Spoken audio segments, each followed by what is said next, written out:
Black Ops 6 ranked play is right around the corner, launching on November 21st. So here's everything you need to know to get yourself prepared so you can hop right in and climb the ranks quickly. First things first, the number one thing you need to know and do before ranked play drops is you need to get 50 wins in regular multiplayer modes. This year, they've updated the game, so in order to unlock ranked play, you need 50 wins. This is obviously really good because it's going to get rid of a lot of hackers initially. So anyone who does want to hack on the game and get into ranked play and ruin your experience has to get 50 wins first. So it takes more time, adds a bit more friction, so you're probably less likely to run into hackers. Another new feature coming to ranked play this year that you need to know about is the map mode vetoes. So before you load into a ranked play match, once you're in the lobby, you're going to have 3 map and mode combinations to vote on, and each team is going to independently vote on one they want to veto. So whatever one, let's say you veto the control mode and the other team vetoes the SND, that means you'll be playing whatever the hardpoint map is for that next match. And if both teams veto the same option, it's going to randomly select between the other two. So now you got a little bit more control over what map and mode you end up playing, which I think is a good thing. There's another new feature that you need to know before you hop in, and this is the forfeit feature. And this is one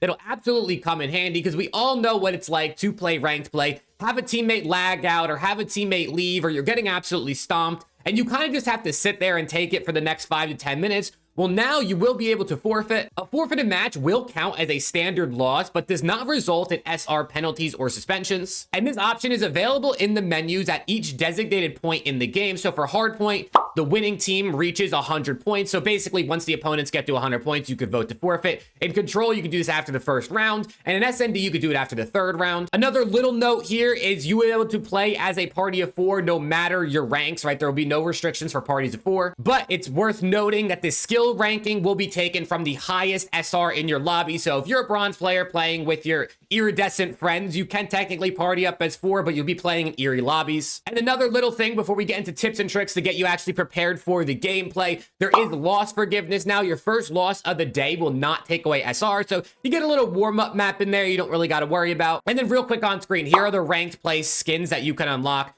Honestly, looks pretty solid. I mean, the top 251 and the champion one look amazing. But now let's talk about a couple gameplay things you could do right now to get yourself prepared for when ranked play dropped on November 21st. First things first, and potentially the most important thing, is to learn the maps and the modes that are going to be being played in competitive this year. Similar to previous years, the modes are the same. It's going to be hardpoint, search and destroy, and control. But obviously with the new year comes new maps, so you should learn these maps, learn where the bomb points are, learn where the best lines of sight are, the hard point rotations, the control zones, and you can learn this in private match. You could go just run it in pubs, whatever it is. But the maps you're going to want to learn here are going to be Protocol, Vault, Skyline, Rewind, Red Card, and potentially Vorkuta. Those 6 maps have been the ones that are being played in these tournaments, and the pros are really scrimming. Vorkuta right now hasn't been being played as heavily, but there's potential that that ends up being in the map pool. And then also new maps that come out in Season 1, like Hacienda, a Black Ops 4 map, could potentially be coming to the league when the CDL does start. And obviously, whatever the CDL plays is what you're going to play in ranked. So either go in the private match or play public match, hardpoint, search, and control, and really learn Protocol, Vault, Skyline, Rewind, Red Card, and Vorkuta. Another thing that'll absolutely help you out and give you a big advantage if you want to hop into ranked play and climb the ladder quickly is go look back at some of the gameplay, the VOD, the scrims that the pros have been doing recently. By watching the pros play, you can learn quickly some of the things that are pretty much impossible to figure out on your own, whether it be in public match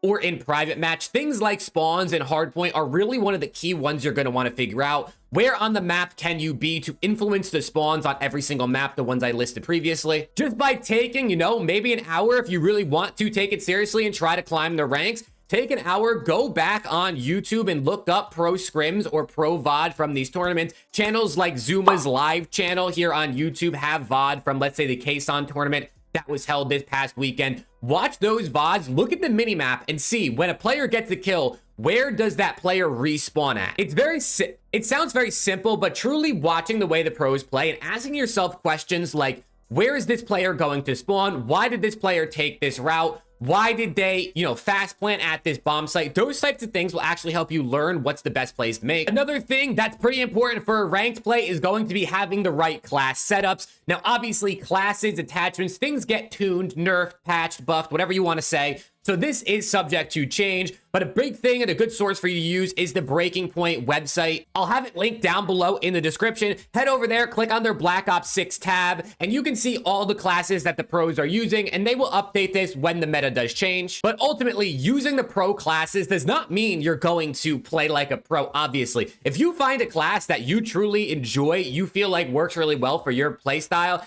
use that instead, right? As long as everything that is on your class is allowed in ranked play, right? Depending on the ranked play restrictions, just use it. At the end of the day, the exact attachments and what ends up being meta, it's kind of the status quo, right? You don't have to follow it. If what you have is working, then just run with it. And the last tip for this video, and if you want more videos like this, make sure to let me know down in the comments. But the last thing I can really say, and this is going to be search and destroy specific, because I have a feeling with map mode vetoes, you're going to see a lot of search and destroy. Search and destroy is one of those modes that like anybody can win because it is 1 life per round. So I feel like you're going to play a lot in ranked.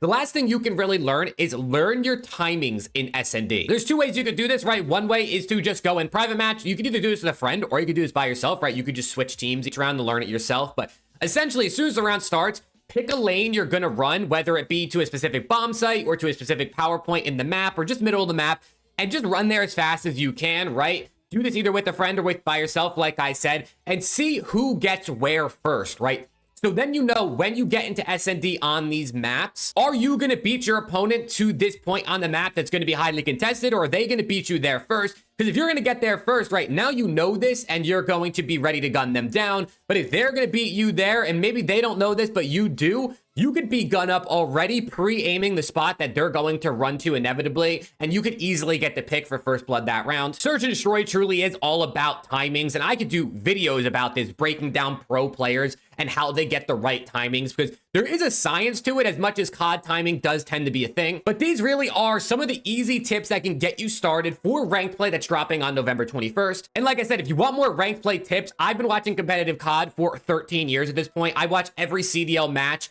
every single year, so I can break down these pro plays and tell you exactly what they do and why they do it, or at least why I think they do it as someone who's been watching for so long. So if you enjoyed this video, make sure to sub to the channel. And with all that being said, hopefully I'll see you all in the next one.